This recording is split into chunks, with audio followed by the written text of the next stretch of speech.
Right, somewhere down here is Littlecote House Hotel. Coming in on the entrance. Have to make sure you come in on the right entrance and not come down the exit. That's not a good idea. On there is the hotel. It's splendid in its red creeper. Lovely landscape over there as well.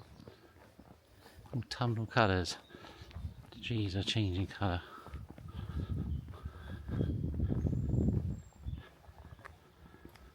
Woodland over there to the right. And there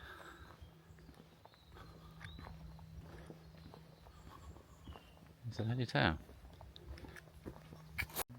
Here we are with the signs telling you 15 years of age and under are not allowed. It's an adult only hotel.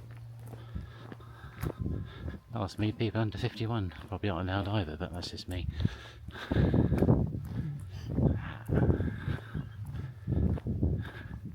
That's the house in front with the Union flag flying up the top.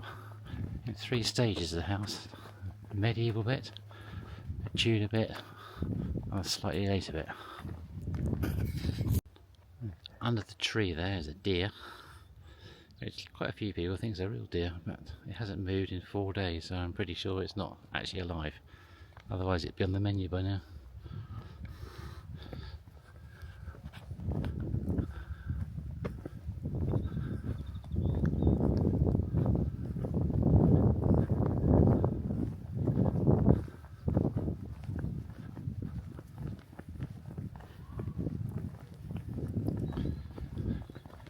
So as it says, day visitors and mosaic parking to the left, that's for the amazing Roman villa that's at Littlecote, down there by the river, and on the right is the hotel reception and check-in, and over there is the check-in hut, just to the right at the end of that road there.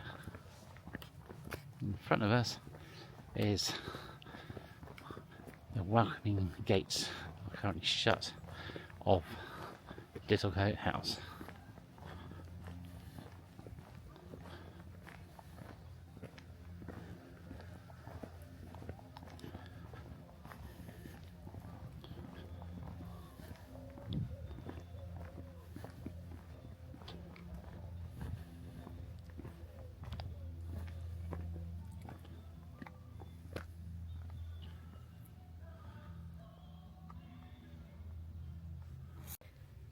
The time is 2:55 p.m. and we are not allowed in our room for another 5 minutes. The time is now 1 minute past 3. Let's see if we're allowed into our room. Yes. You may enter. Oh, it's dark in here. My bag handler is on his way with all the stuff. And this is our contemporary royal room. You okay with that? This is our contemporary royal room, which is a sort of superior room in the hotel with our lovely 4-poster bed. It's lovely and clean everywhere. Lots of people complain that Warner's hotels are a bit dated, but they are comfortable. And this is our view. I'm just going to open a window and show you, if I can, the view. So you've got a combination of old buildings and obviously parking. It's really busy here today. It's absolutely heaving when we arrived. They've got this funny thing that everybody turns up at the same time, so as a result you get this absolute glitch of people. There was a coach party in today as well. It was bedlam down at reception, and they will not let you in your room, or rather it's not a person, it's the room. You try tapping your card and you are not allowed in, and I was reliably informed that by somebody next door. You're not allowed in until 3 o'clock. We've not really had that situation before, but as you can see, I'm just scanning around now and showing you the room. And we've got a lovely big bathroom, really lovely. Got your walk-in shower, sink area, and then a huge bathtub, which looks very inviting. I have to have a word at that one sometime. We're here for 4 days, 4 nights, and we've never actually, I'm going to sit down on the sofa. As I say, it's very comfortable. I'm going to turn around so that you can see me. My bag handler's doing a great job. Yep. So this is Pink Octopus Productions, goes to Warner. We've never done a Warner hotel. This is the first time we've done one. We thought we'd try Littlecote Hall. It's not very far from where we live in Somerset. And it's a really lovely building and it's a lovely room. But certainly all the aspects, like it being a bit dated, that certainly comes across. But it is clean and it is comfortable. And it is hopefully going to be very, very nice for a 4-night stay. We feel quite young. Probably most of the people turning up here this afternoon, oh, there's a pink octopus behind me, are probably quite a bit older than us, which isn't an issue, but it's an observation, shall we say. It's an observation. So it's an adults-only hotel, Warner hotels are. And we've brought all the octopuses along with us, so there'll be lots of little bits in this video, and hopefully we'll be able to show you aspects of Littlecote House and some of the excursions we go on as well. Welcome to Littlecote House. So because we're not worried about room in our bags, the Pink Octopus team have come with us. And there they all are. They seem to be multiplying. There's rather a lot. One of them isn't pink, but it's got pink paws. But there they are. They have come on their very first Warner holiday as well. And yeah, just spanning round. I must just show you this. I'm not quite sure who's done this. There's this nice little sideboard area here. I said to you about the rooms being a little bit on the shabby side. It's very comfortable. But somebody's obviously had some fun with that one, haven't they? They've got in the mood and punched a hole in the back of the wardrobe. But I have to say, if you're watching this at home and you're thinking, oh God, I'd never gone to Warner's, it looks really shabby. It's actually really nice, this room. It's lovely and clean. There's loads of power points. There's USB as well, which is handy. There's a nice little drinks chiller down there as well. We brought a couple of bottles of wine with us to have if we wanted to have a drink up here rather than go to the bar in case it's too busy. And then there's a nice lot of tea and coffee facilities. Again, we bought some bits. I bought some coffee with me as well because I like my posh coffee. But it's good. We've got the hairdryer in there. And some cables for charging. It'll be a nice base for the next few days anyway. Really good. Right, we'll go and get the rest of our bags. Just walking towards the old building, which is Littlecote House. So there are rooms in Littlecote House. Most of the rooms are that way in Kennet House, Kennet Hall, and that is the leisure centre there. So the swimming pool's there, gym, and so on.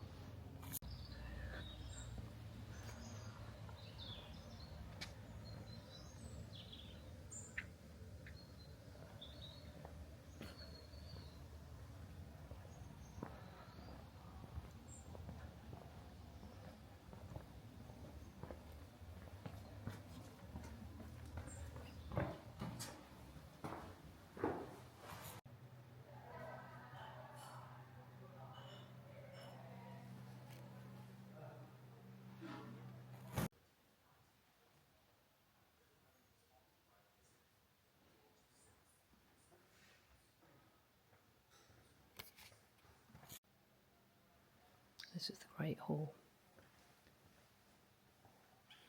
with one of the biggest collections of Cromwellian Civil War uniforms in the country. And this is the way to the haunted bedroom, which we'll go up and have a look at shortly. There's the staircase.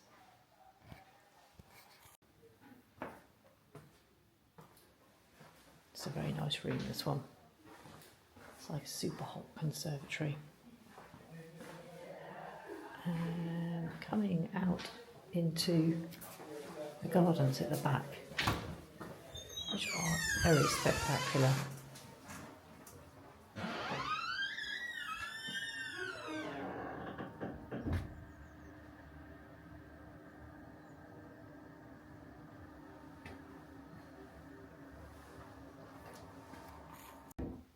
And this is the Dutch parlour, which has got some amazing frescoes, wall friezes, paintings that were discovered many years ago.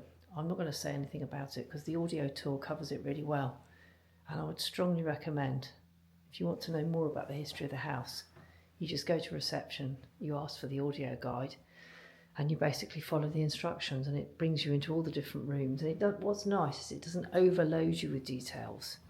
You get 45 minutes. There are 15 places where it stops you, and there's not much walking involved, so if you're somebody who can't walk very far, it's not that onerous really, and it will tell you all about these rooms and where they get their names from and the significance of the decoration. So this is the Dutch parlour, which I have to confess I can't remember anything about at all at the moment. Hidden the spine in a blue bottle. That's right, but it's a very unusual room anyway. But get the audio tour because then it will tell you everything you need to know. We're just showing you a few snippets. And this is the library, which the Popham family particularly liked. It had a huge collection of books. And it's got this American Tiffany lamp on the ceiling as well.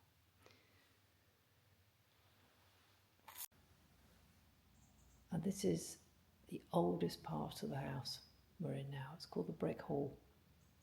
And what they've done is they've put some mannequins in to make it look a bit real. I've never failed to come in here and not freaked out because I've suddenly seen two people having dinner. Where do they come from? Wearing traditional parliamentarian dress. So you can come and visit. It's a bit like a little living museum really. Got the original floor.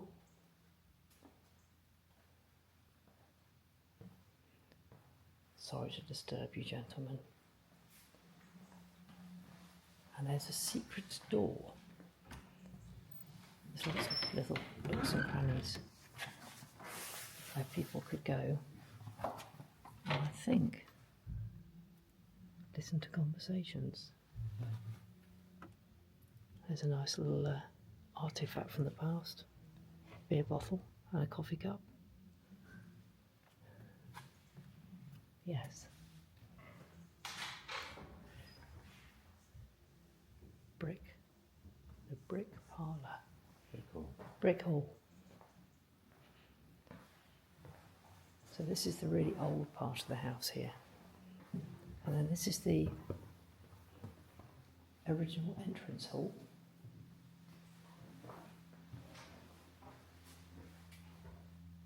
And then we've got the diamond hall down here.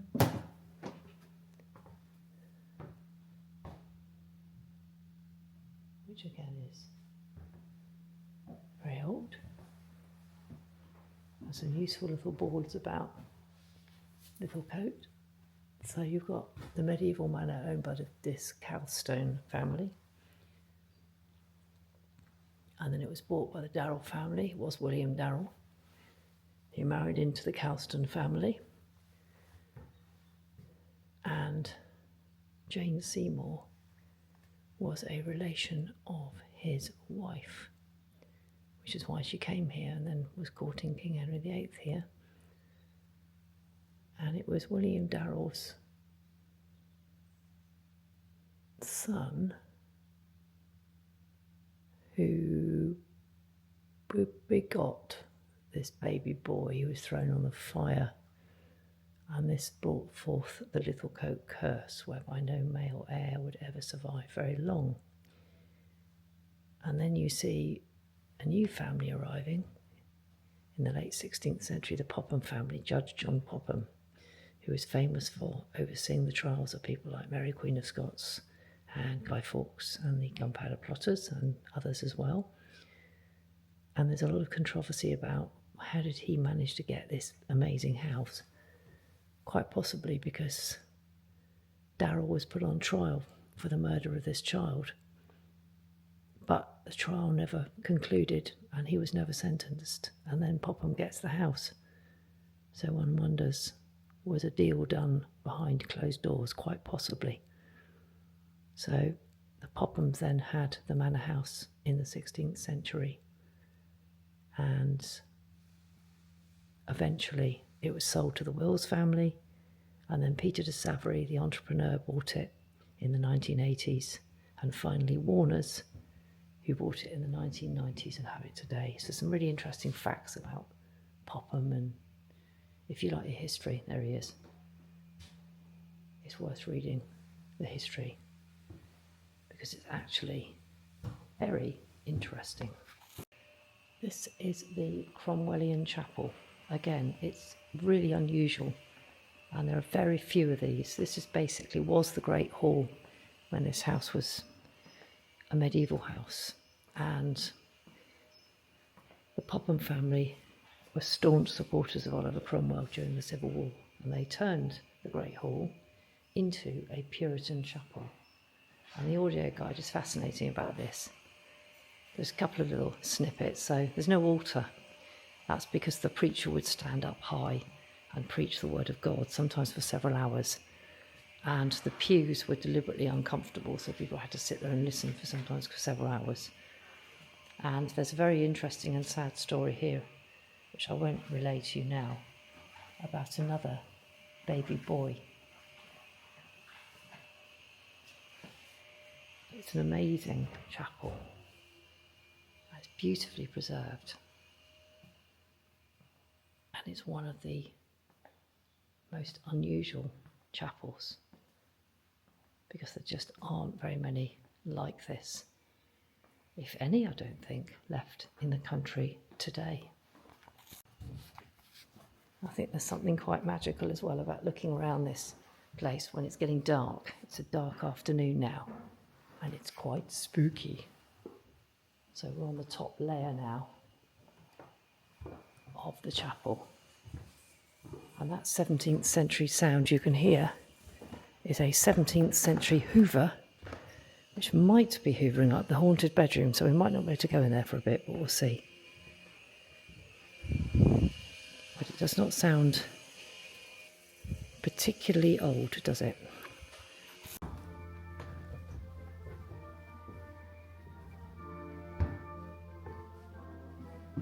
And this is a museum dedicated to the services in World War II. So during World War II, there were a number of different garrisons of soldiers that were garrisoned here at Littlecote.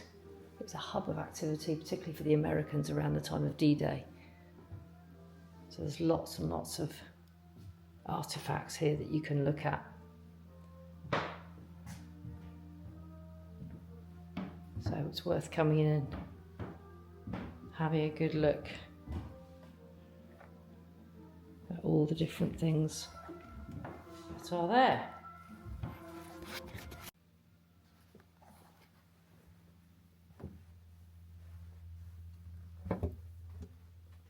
We are now entering probably the most famous room at Littlecote House, which is the haunted bedroom. So this is the room where the murder of the little baby took place in the 16th century. It's a very sad story, and it's definitely worth coming up here, particularly as the afternoon fades into the evening, and just standing by the fireplace, just having a few minutes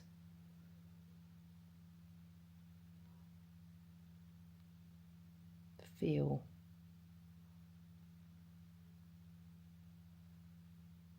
the atmosphere.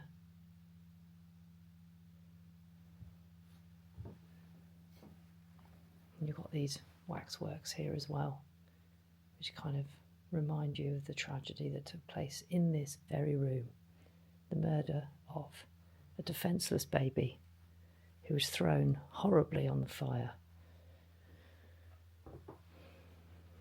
by Darryl, I think it's that man over there, probably to protect his reputation, as the child had probably, we know, been born out of wedlock, which of course in the 16th century was considered to bring enormous shame. No one really knows the identity of the mother, but a curse was rested upon Littlecote that no male heir would survive very long, and a number of male heirs certainly had some very bad luck befell them. So this is the haunted bedroom, so do come and have a look at the haunted bedroom, because it's fascinating, and it's nice and warm in here as well.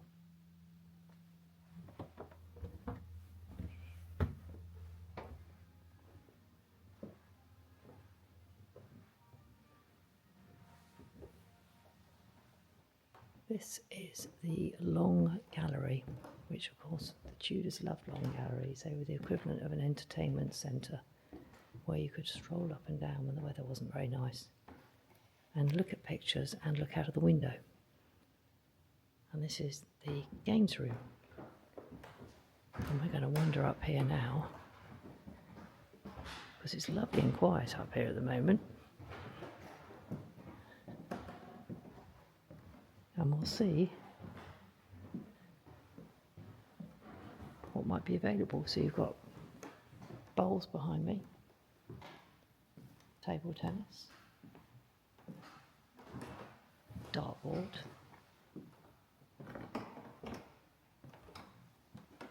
and a full-size empty snooker table.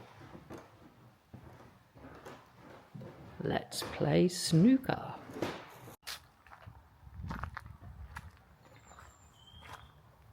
And in all the best traditions of Warner hotels, there's lots of outside facilities that you can use. So this is a bowling green, and that is Littlecote House, which is the main annex. Is where most of the bedrooms are located. Just go through this little archway, lots of places to explore while you're wandering around the grounds.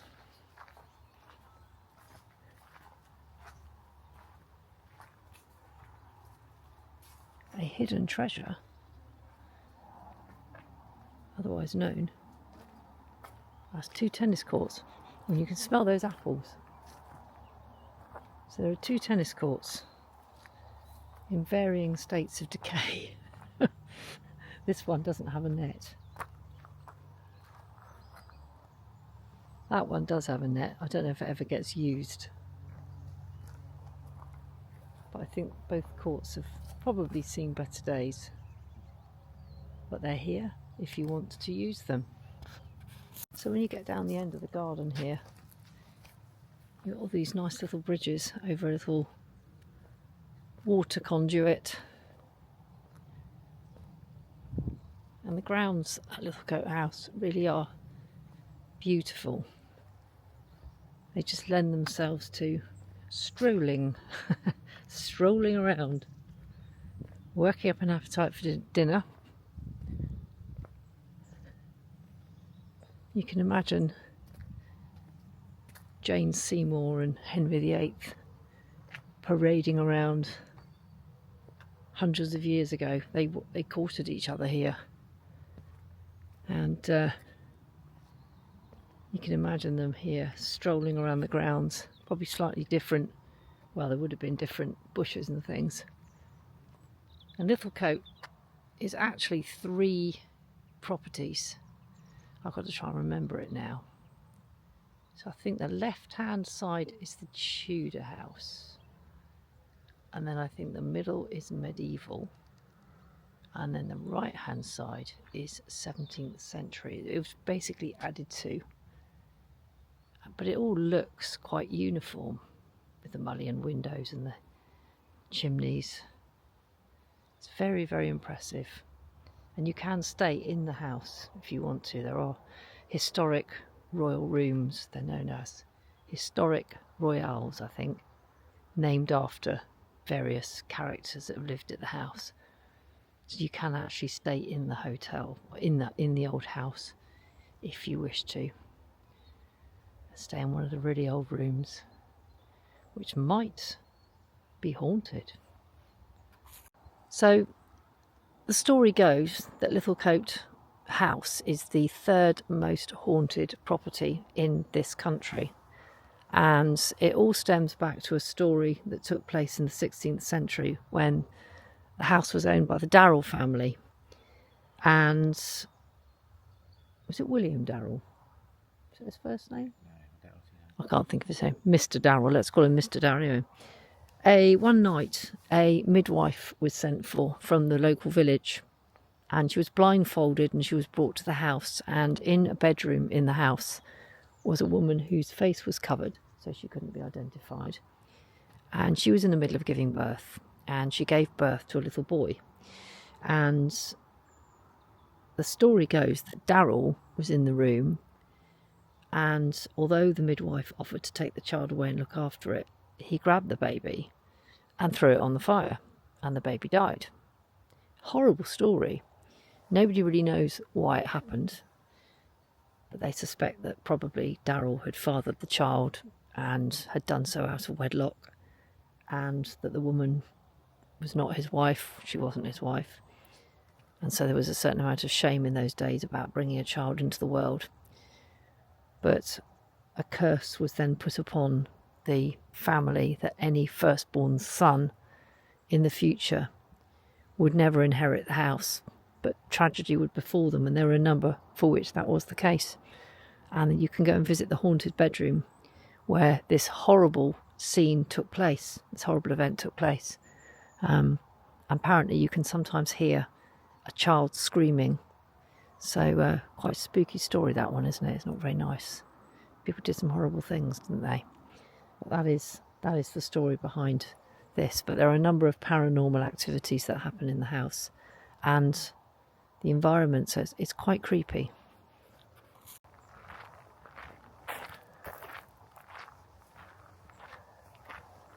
The only thing that reminds you that this house belongs these days in the 21st century is the fact that I can hear the M4 not too far away from here.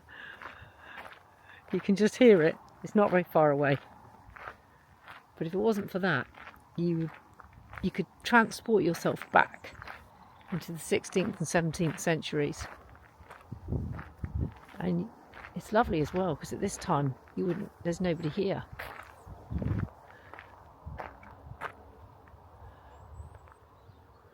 It's the kind of hotel, as are a lot of Warner's hotels, that attracts an older demographic, which means that people don't come out at certain times quite so readily, which means you've got the place a bit more to yourself, which is really nice. Let's go through this little archway here. There's a bit more garden to explore. Do you know, I think this is more attractive than Blenheim Palace was yesterday. The gardens. You could do with a few more flowers planted, definitely. But this is the series of parterres. Parterres? Parterres. The French borders you have with the little hedges around. Lovely walled garden, which I imagine at one time would have been some kind of vegetable garden, maybe. An orchard. It's lovely through here. Beautiful. And very, very peaceful.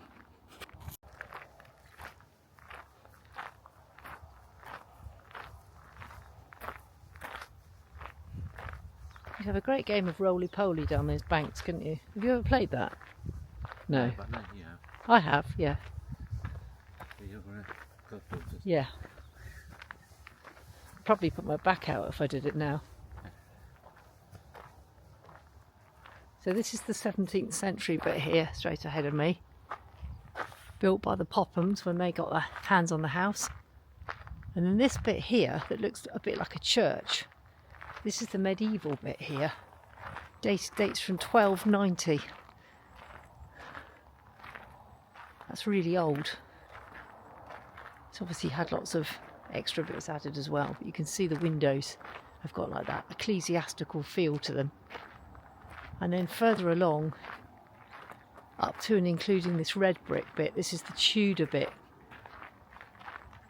So Darrell was the Darrells were the people who had this house. So it's kind of been added to over the years.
So just a little bit of basic information about this mosaic that we're looking at.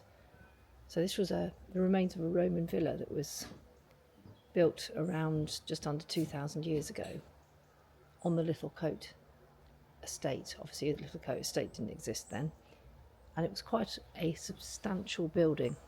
There's 4 parts to this, so you've got various bits, and it lay undiscovered until the early 1700s, and it was discovered by Sir Francis Popham, who owned the house.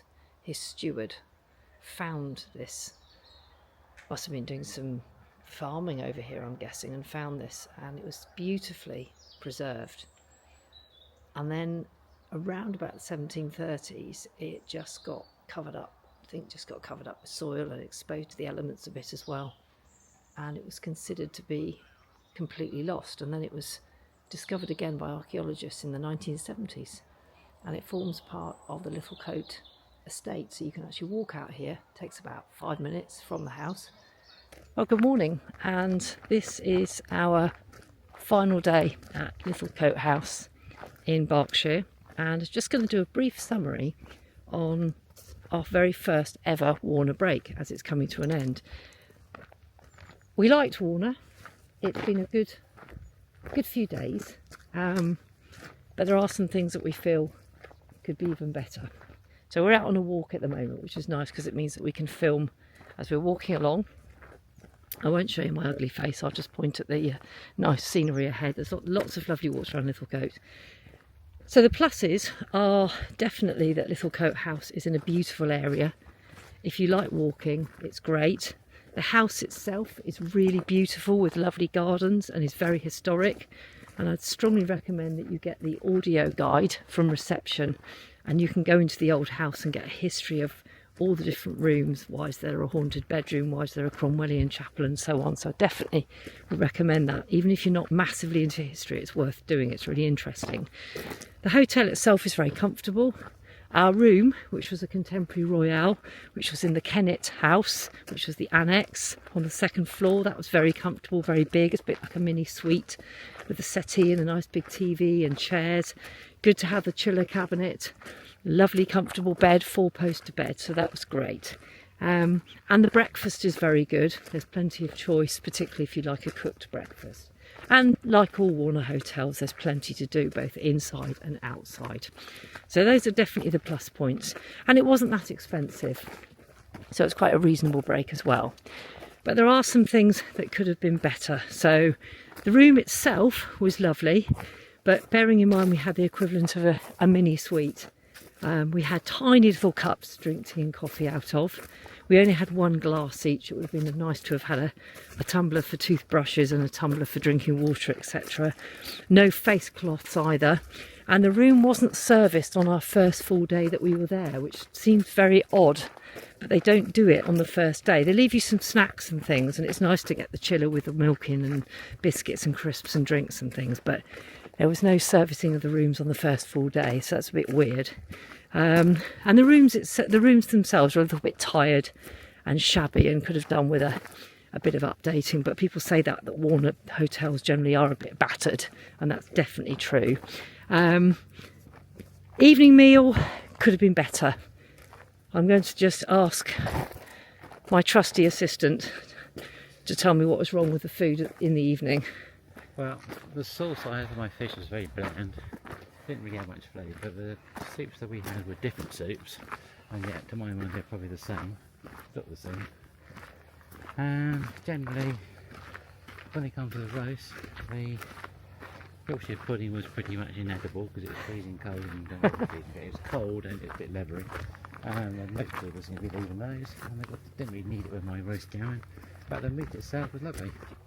So it seemed to be varying between pretty awful to very, very good on the plate. Very mixed bag, isn't it? Very much so.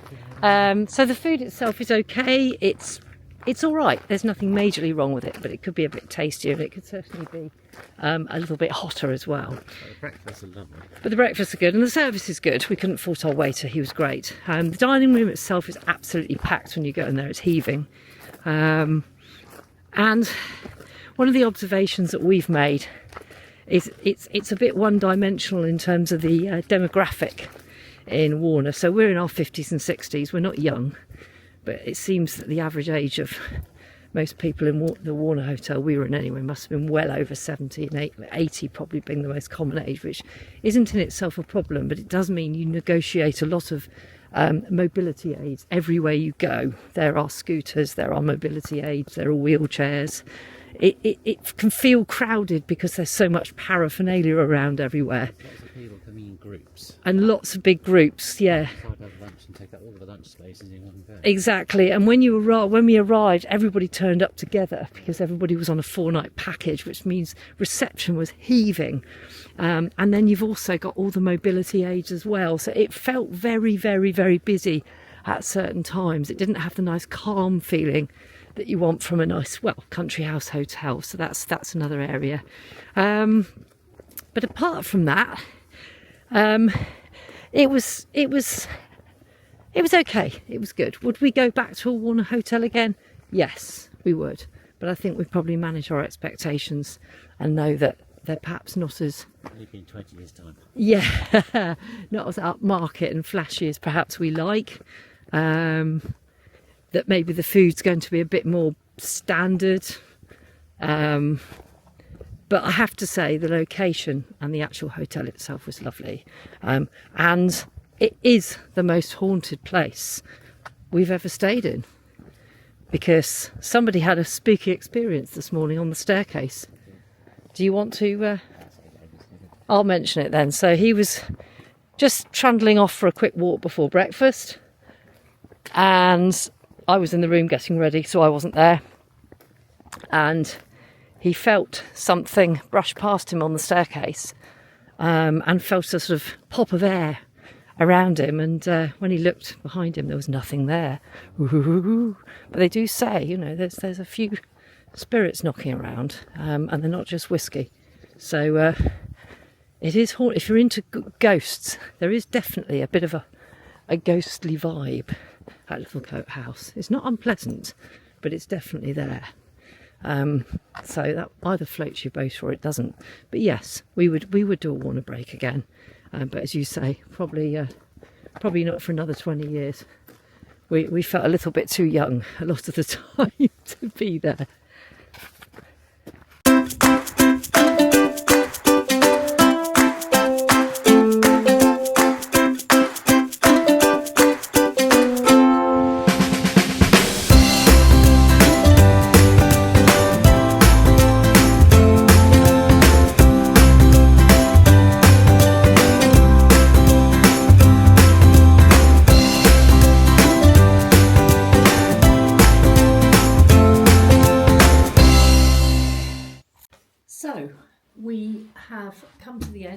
our first ever Warner's break, and thought just for a short time, just give you a little bit of a summary of our experience. This was our first Warner's break.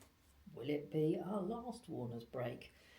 Well, I thought I'd do the good and the bad. So overall, it's been a good break, and I've just got a few little bits of positive to run through first of all. So the hotel, Littlecote House, is delightful. It's lovely. It's very, very historic. It's got a fascinating history actually, and I strongly recommend that you do the audio tour if you come, because it takes you into all the old parts of the buildings.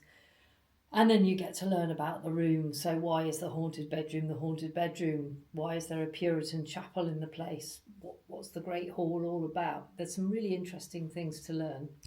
The hotel's beautiful as well. The buildings are absolutely lovely. The grounds are gorgeous. It's in a lovely location. And it's great if you like walking, and you can walk for striking out for some nice country walks as well. The room was great. Nice big room. We booked a Contemporary Royale, which was in the Kennet building, which was very nice. That was in the annex, but you can also have a historic room if you want in the main building. The room was lovely. It was clean. It was tidy. We had a lovely big 4-poster bed that was very comfortable to sleep on. Huge bathroom, lots of space. It was nice to fill room, and it was lovely that the staff leave like a little group collection of like crisps and sweets and snacks and things, biscuits, and there's a chiller as well with some fresh milk, so that was really good. Staff generally are pretty good, particularly on reception, and particularly our staff in the restaurant. They were really good, and there's lots of facilities. It's an adults only hotel, and there's lots of facilities. You can be outside playing all sorts of things like bowls or putting or croquet or doing archery or shooting or whatever, or you can be inside playing snooker or bowls or darts, or there's lots of activities. So there's always, you could stay in the hotel and not go anywhere if you wanted to. So lots and lots of positives. Some of the meals we had were really good. Restaurant was the meals in the morning. The breakfast was good. Lots of hot food choices. And then in the evening, certainly the round the world meals were much better. The roasts weren't so good. I'll come on to that in a minute. But things like the curries were really good. Sweet and sour, really good.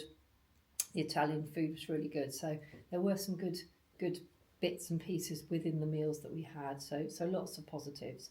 In terms of not so good, check-in was a bit strange. You literally cannot get into your room until 3 o'clock. And we were actually standing outside our room door trying to get in at 5 to 3, and it would not let us in. So I've never been to a hotel where your room is actually ready on the other side of the door, but it will not let you in. So that's a bit bizarre. The other problem is that everybody turns up at the same time, because Warner run these breaks for 4 nights or whatever. You get coach loads of people all turning up at the same time, and it was absolute bedlam in reception. So that's another downside. The hotel itself is very shabby, and that's one of the big criticisms of Warner hotels, that they've seen better days. And I would definitely say that's true. There was lots of places around the hotel where it just needs a lick of paint, it just needs a refresh. And I would say Littlecote desperately needs a refurbishment, particularly in some of the rooms, some of the public areas like corridors, and also the sports facilities as well. They were quite shabby in the leisure club as well. The food is okay, but I would say the food is very, very up and down. Sometimes the meals were great, sometimes they weren't. The roasts weren't very good. They didn't have much flavour at all, particularly things like roast potatoes, Yorkshire pudding. Some of the food was better than other meals, and we didn't like the restaurant. The restaurant felt very crowded and busy, probably because we were stuffed on the table right on a thoroughfare. So there were waiters running up and down past us all the time. We didn't like the restaurant. We didn't feel the restaurant had very much atmosphere. It just felt noisy, and not a particularly pleasant space to eat your meal in. So that was, for us, quite a major negative actually. No room service on day one either, which we thought was very odd. So you arrived in your room, you settled in, you've had your evening meal, you wake up the next day, no one comes and services your room for the first day. I don't understand why that is the case, but it is the case. So there you go. That was a little bit of a negative one. Leisure facilities, we felt the staff there weren't massively friendly or helpful. and the pool and gym shuts at 4:45 in the afternoon. So you've been out all day, maybe walking all day, and you fancy getting back and having a swim or a sauna or something, and you can't because it's shut. So that's for a hotel. I thought that was really poor. And the final major negative for us, and I've got to be careful what I say now because I could probably offend lots of people, but the hotel was absolutely full of very old people, and we felt very out of place. I'm 56, my husband's 63, and I think it wasn't so much that people are old, it's they bring a lot with them. So you've got a lot of elderly people with mobility issues. So everywhere you go, there are mobility scooters, there are walking aids, there's paraphernalia, and it just clutters up things like corridors and public rooms and makes it feel very busy and crowded. And I think slightly adds to the kind of very dated feel that the hotel has. So I've probably offended lots of people saying that. I really don't mean to, but it's just how we found it, really. So would we go back to Warner's again? Probably we would, but we wouldn't rush to go back. We'd like to see a little bit more updating of some of the rooms. We'd like to see boxes of tissues. We'd like to see bigger cups. We'd like to see face cloths in the room, just a few little extras to enhance our experience. We love Littlecote for its history and its beauty and its location. We've enjoyed coming and staying in this hotel. It's been different for us, but I'm not convinced we would rush back into a Warner's break anytime soon.